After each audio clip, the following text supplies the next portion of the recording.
You're listening to CJSF 90.1 FM, online at www.cjsf.ca, broadcasting from Burnaby, British Columbia at Simon Fraser University. This is KP Wee with another edition of This Week in BC Minor League Sports. Now, during this half-hour show today, we'll recap some action from Major Midget Hockey as the top teams from across the country get ready to play in the Nationals later this month. Now, just to let you know, if you're new to this program, we don't cover the major professional sports leagues on this show, so I'm not going to comment on the Vancouver Canucks and their situation with missing the playoffs or the major shakeup in the front office, so this is not the station for that. And obviously, the Canucks were eliminated from playoff contention early in the week. Now, obviously, you wouldn't be tuning into this station if you wanted to hear about insights and commentary on that, but what we focus on here in this program are local minor hockey, collegiate sports, sports that don't get much attention or much press on traditional media. So definitely, if you get the chance to, I would definitely suggest checking out some of these sports as a good entertainment at low cost. In some cases, free of charge to attend. Now, I've been focusing a lot on men's major midget hockey action on this program, but I'm going to change things around a bit, and we're going to start off today with female major midget hockey action from last weekend, where the 15 to 17-year-olds took to the ice as the BC Female Midget AAA League had their league finals to determine the provincial champions. Now, it's a best-of-3 championship finals, and the winner of that series would then go on to the ESSO Cup, which is the Canadian National Women's Midget Hockey Championship, and that tournament is held this year in Stoney Creek, Ontario, from April the 20th to April the 26th.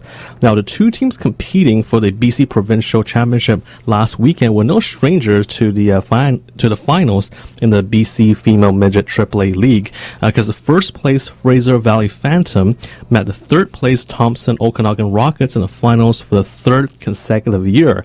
And in each of the last two seasons, Fraser Valley had won the championship. So this year, Thompson-Okanagan was looking to get some revenge on to the two previous losses. Now, the finals began on Friday night, April the 4th, at the Langley Sportsplex, and I was at the game, and just an hour before puck drop, I had a chance to speak with Fraser Valley Phantom head coach Dean Reed. I first asked Coach Reed about the regular season success of the Phantom Club as they lost just one game during the regular season. The regular season actually was even more difficult than last year. Even though we only lost one game, there was a few ties, and teams are starting to play us a lot tighter. I'm very happy to see that the BC Hockey League is getting a lot stronger all the way through from top to bottom, and there were some challenging games this year. Shannon Moore is ready. She's one of the top players in the league. What can you tell us about her play? Shannon is actually a player that transferred over from the boys' side, and that happens quite often with female hockey, is they'll start with the boys' side and they'll transfer over, and I'm very happy she transferred. She's a very physical player. It took a while for her to adjust to the female game, and when she adjusted, she literally started all of a sudden getting shots on net that were going in, whereas previously she may have hesitated a bit. She's an aggressive player that I know a lot of schools are looking for her going down the road. And what other players would you say we should be watching for during the series? Oh, during the series, our goaltender, first and foremost. When we were in Notre Dame, she probably single-handedly won us the tournament. But then we have Michelle Tour, we have Jody Gentile, we have Chelsea Wilson, Brianna Keats, Ducek. We have a lot of seniors. Mackenzie Wong is back. And Mackenzie Wong has been out for 3 weekends. And, we have a lot of players that are coming back, and we're trying to amp up for ESSOs. You mentioned about Mackenzie Wong being out. I think she has like 14 goals in 20 games this season. So you guys seem to have a lot of top players who can put the puck in the net. Well, Mackenzie's been a blessing for us this is her third year, and unfortunately her last year, leading the league the last 2 years in scoring.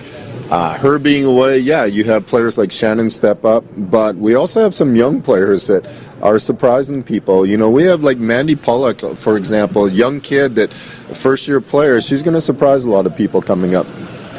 And Shan also coached that you guys participated in the Max tournament during the winter and lost a triple overtime game in the finals. What can you tell us about that? What we learned from going to the Max tournament is that we're just as good as everybody else in Western Canada.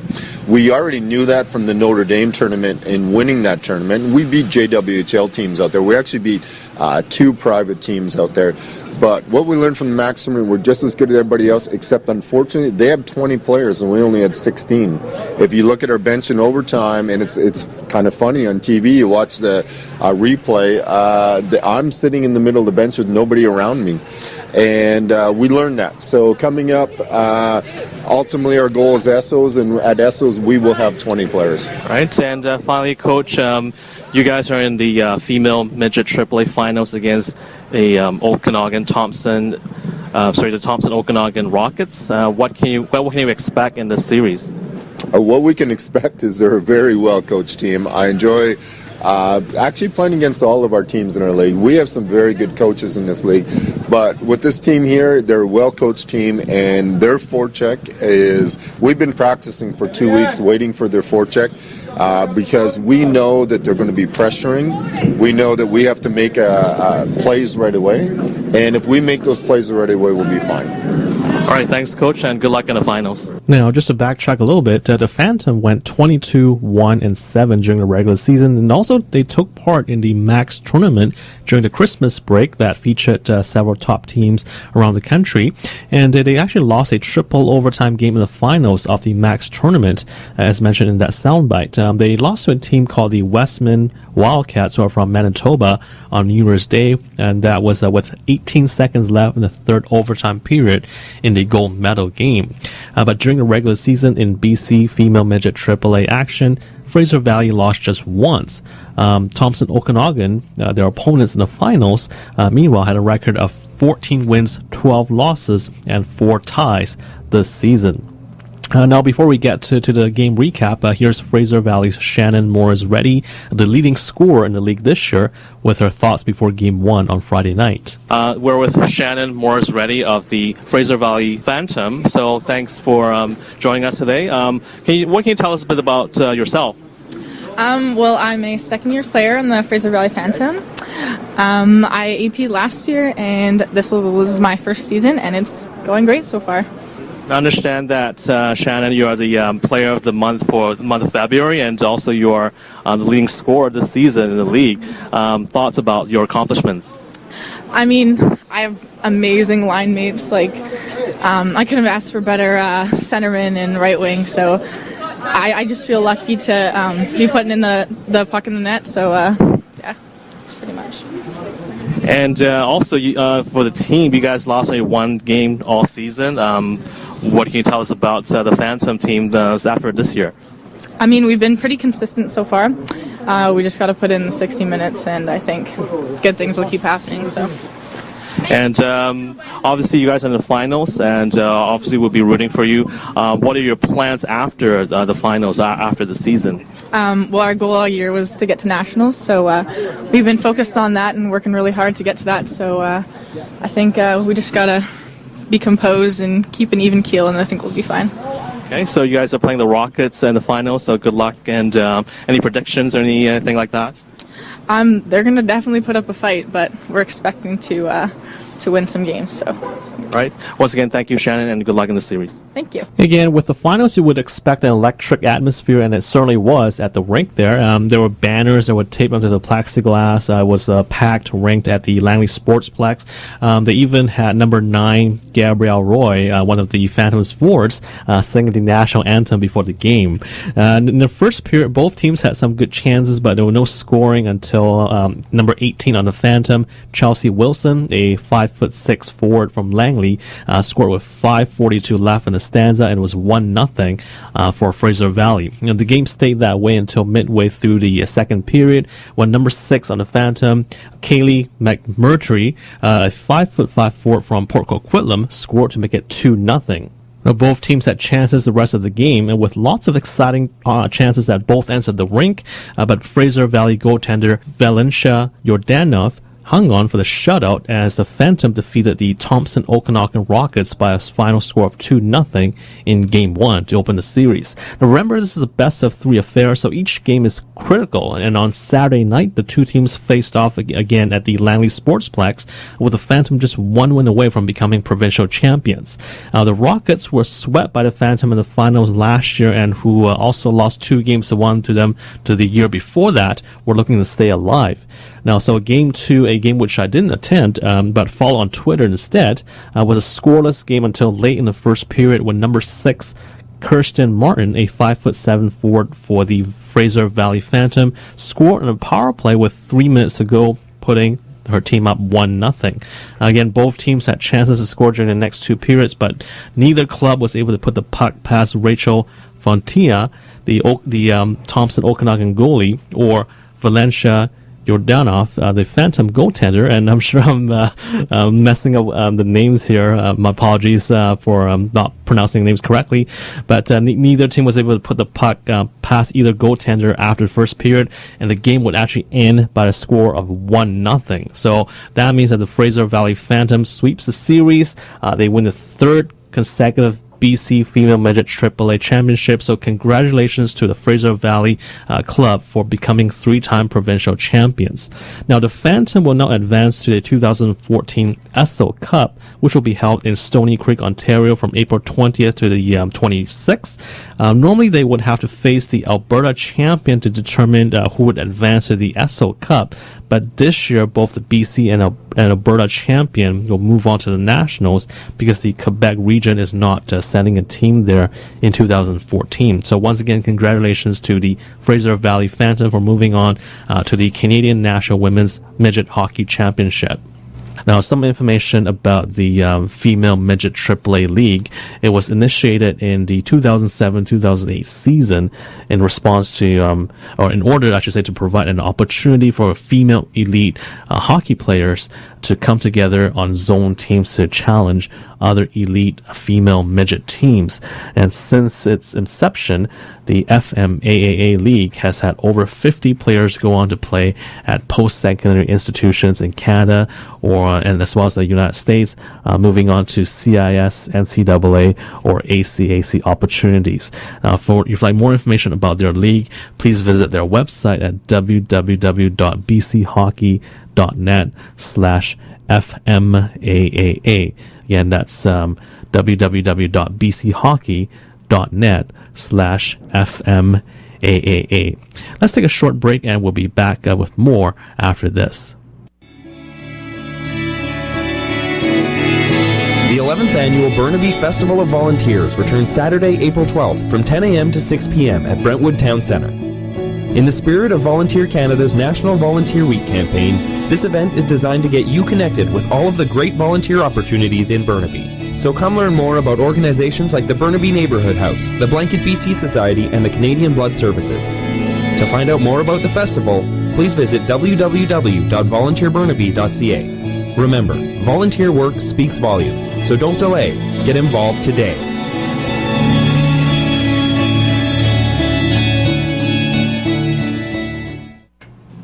You are listening to This Week in BC Minor League Sports here on CJSF 90.1 FM. A couple of more announcements here before we get to more sports action. The Burnaby Public Library is holding a job search strategies and networking workshop happening at the Metrotown branch on Thursday, April the 17th from 1:30 to 3:30 p.m. Again, it's the job search strategies and networking workshop, and this is a free job search networking event given by Mosaic. The workshop will help you to learn how to develop and strengthen your network of contacts and how to reach employers. You also will learn the process of building relationships and having the right connections that can help open doors for future employment opportunities. You also will learn to identify sources of potential job leads and to also increase the visibility and credibility within your field. So you'll learn all of these things in this job search and networking workshop. Advanced registration is required for this free event. Please call the Metrotown branch of the Burnaby Public Library at 604-436-5400. That's 604-436-5400. or you can register online. The website is www.bpl.bc.ca.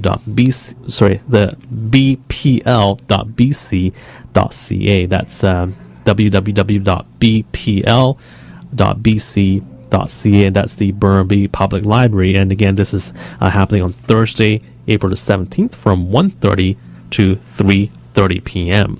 So it's something to check out if you are interested in job search and networking strategies. And if you're interested in another type of workshop, the Burnaby Public Library does have another one coming up the following week on Thursday, April the 24th. And that one is on the topic of understanding labor market information and employer expectations. Again, this is held at the Metrotown branch.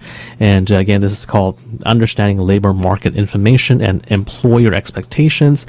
Basically, the Burnaby Public Library is presenting a free workshop on understanding labor market information and employer expectations, and it's given by Mosaic once again. And knowing labor market information can be critical to a successful job search.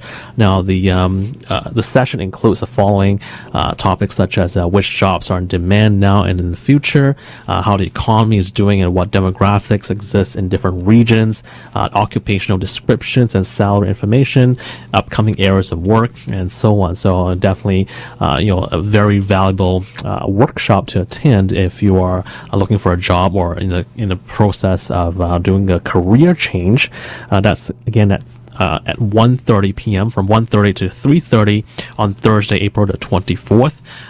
Hey, I guess if I weren't working, if I didn't have a job, I'll probably be going to that information session as well, just to see what the current trends are in terms of jobs being in demand, how the economy is doing, and so on and so forth. So definitely something to check out. And again, for this, you will need to register in advance. It is a free workshop. You can call the Metrotown branch of the Burnaby Public Library at 604-436-5400. That's 604-436-5400 to register, or again, you can register online on their website. And again, something that's it's kind of important, I guess, is learning what employers out there are really looking for and how you can best prepare to meet their needs. And then finally, one more announcement about the workshop that being held at the Metrotown Library. It's the resume and cover letter workshop happening on Thursday, May the 1st from 1:30 to 3:30 p.m. And again, this is a free workshop being presented by Mosaic. So what you can learn here at the May 1st workshop is how to put together a professional resume and cover letter that stands out, how you can target your audience and that let your resume be your marketing tool. Because as you know, when we say when you look for a job, you're kind of like selling yourself, you're marketing yourself. So that's what they'll teach you at this workshop on Thursday, May the 1st at 1:30 p.m. And feel free also to bring along a copy of a resume and a cover letter with you so that they can help you take a look at them. Again, registration is required for this free workshop, and just again call the Metrotown branch or register online. Again, their website is www.bpl.bc.ca. That's www.bpl.bc.ca. Now, another announcement to make here. A good friend of CJSF 90.1 FM, Chris Ronald, a Vancouver-based songwriter and musician, recently had his new album out. It's called Timeline, and it's a new CD featuring some new songs performed by Chris. And he's actually going to have another gig coming up later in April, on April the 24th, which is a Thursday. That's Thursday, April 24th at 9 p.m. And this is at the Wolf and Hound, which is at 3617 West Broadway in Vancouver. So you can check him out and listen to him perform live. Again, that's 9 p.m. I should say, on Thursday, April 24th. You can also actually check out his website, which is www.chrisronald.com.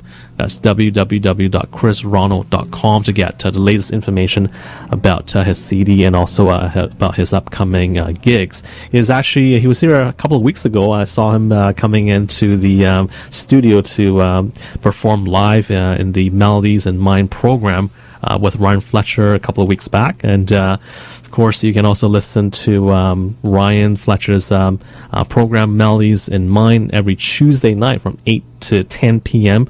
right here on CJSF 90.1 FM, where he features local musicians who come in to do live performances.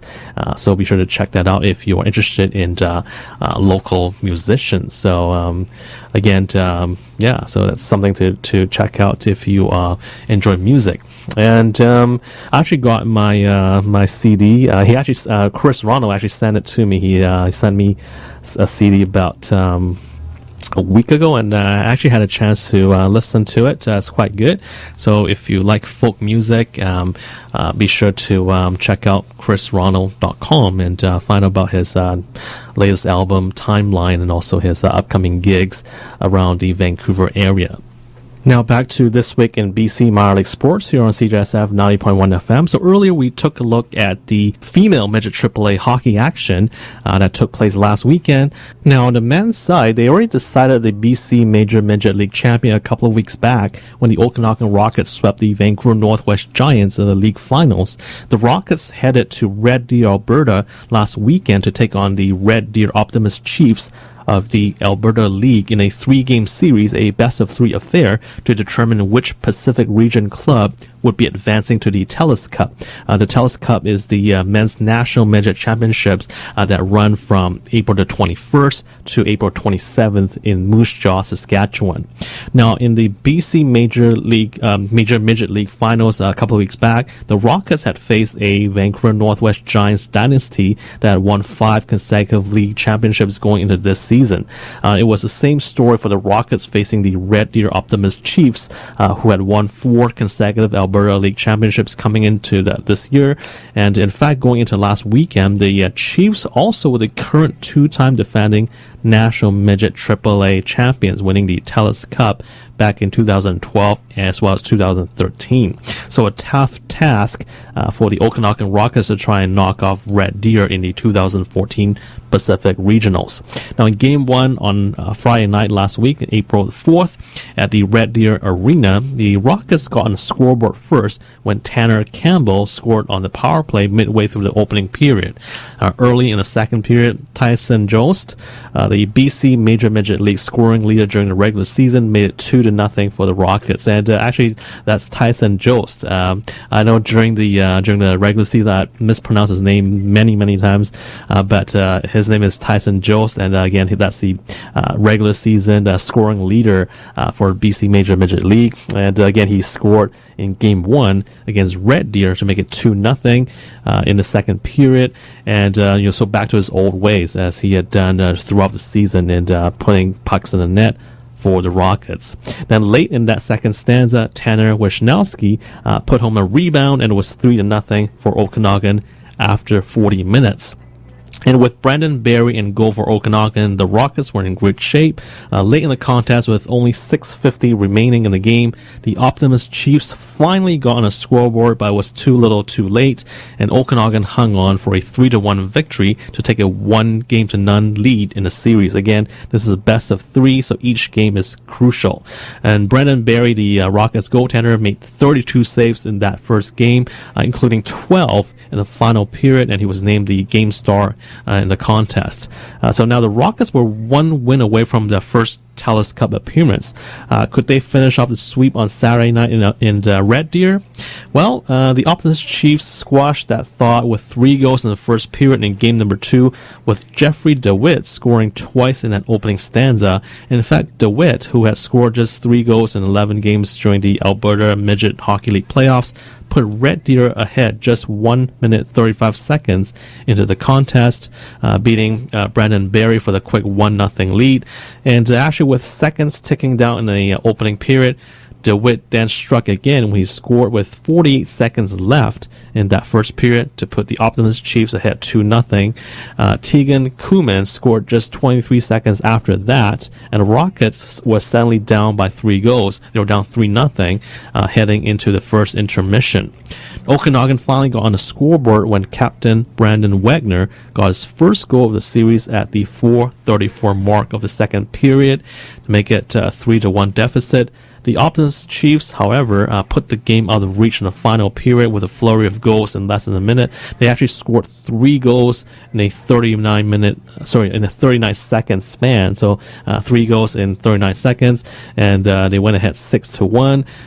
Brandon Barry, who was outstanding, in the Okanagan Nets in Game 1 as well as during the BC Major Midget League playoffs, was pulled at that point. He allowed 6 goals on 41 shots. The Optimus Chiefs added their 7th goal of the night on Reed Kilburn, who came on in relief of Barry. And so the final score there was 7-1 for Red Deer over Okanagan in Game 2. So the series was tied 1-1 with the third and decisive game going on Sunday afternoon, and the final game would turn out to be a thriller. The Rockets struck first when Tyson Jost scored with just over a minute left in the first period to put Okanagan ahead 1-0. So again, big game, the third and final game of the series. You expect your big guns to come through, and definitely Tyson Jost, the leading scorer in the league during the regular season, did that to put the Rockets up 1-0. That was the way it stayed until the second period when the Optimus Chiefs answered back with a pair of goals in the second against Brandon Barry. It was 2-1 for the hometown Red Deer club. So the Rockets were 20 minutes away from elimination. They were down 2-1 going to the third period, but Tanner Brown scored with 8 minutes left in regulation, and that forced overtime. So again, it doesn't get any better than that. Sudden death overtime in the final game of the championship round to determine who will move on to the national championships in Saskatchewan. So it was definitely a nail biter, very thrilling, and with just over 5 minutes gone into the extra period, Liam Finley, one of the big heroes during the BC Major Midget League playoffs, put in the game winner for the Okanagan Rockets on a rebound, and the Rockets prevailed by a final score of 3-2, stunning the Red Deer Optimus Chiefs. And so 2 weeks after knocking off the 5-time defending BC champion Vancouver Northwest Giants in their own building, the Okanagan Rockets took down the 2-time defending Canadian champion Red Deer Optimus Chiefs squad in 3 games in the Pacific Region Finals in Alberta. So the Rockets are now off to Moose Jaw, Saskatchewan for the TELUS Cup, the National Midget Championship Tournament, which runs from April the 21st to the 27th. And according to the official TELUS Cup Twitter account, Okanagan becomes only the 5th BC team to win its way to the TELUS Cup since 1984. So once again, congratulations to the Okanagan Rockets. So we will definitely be watching, how the Okanagan Rockets perform in the TELUS Cup, and of course the female midget AAA Fraser Valley Phantom will also be watching for them and see how they do in the ESO Cup at the end of April. So that's going to do it for this program. Once again, congratulations to the Fraser Valley Phantom, the 3-time female midget AAA champions. They're off to the ESO Cup in Stony Creek, Ontario, and also kudos to the Okanagan Rockets who are off to the TELUS Cup in Moose Jaw, Saskatchewan. Thanks for tuning in to This Week in BC Minor League Sports, and we'll talk to you again next week. I'm Jamie Sessford, and this is your CJSF Arts Report for the week of April 7th, 2014. Head over to the Versus Festival before April 12th so that you can catch all the powerful and unique performances that emphasize the transformative effect of the spoken word. With a myriad of performances at a variety of venues, this is certainly an event you don't want to miss. Go to versusfestival.ca for more information. The North Vancouver Community Arts Council presents Alfonso Tejada and Majid Sheikh Akbari. Our focus is on Alfonso's inspired travels of townscapes. This series centers on landscapes between city and natural environment of the North Shore. This event runs until April 22nd at North Vancouver District Hall, which is on 355 West Queens Road. It's open from 8 a.m. till 4 p.m. Arts Club Theatre Company presents Helen Lawrence, an intoxicating story that centers on Vancouver city life in 1948. The main themes are loyalty and money. This play will be showing at the Stanley Alliance Industrial Stage until April 13th. On until May 20th, the North Vancouver Arts Council presents Margaret Haywood at Lynn Valley Main Library on 1277 Lynn Valley Road in North Van. This is from 8 p.m. to 9 p.m. throughout the week.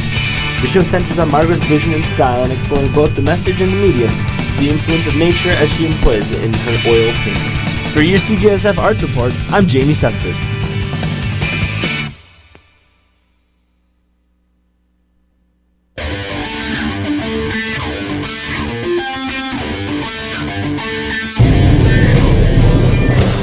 This is CJSF 90.1 FM, located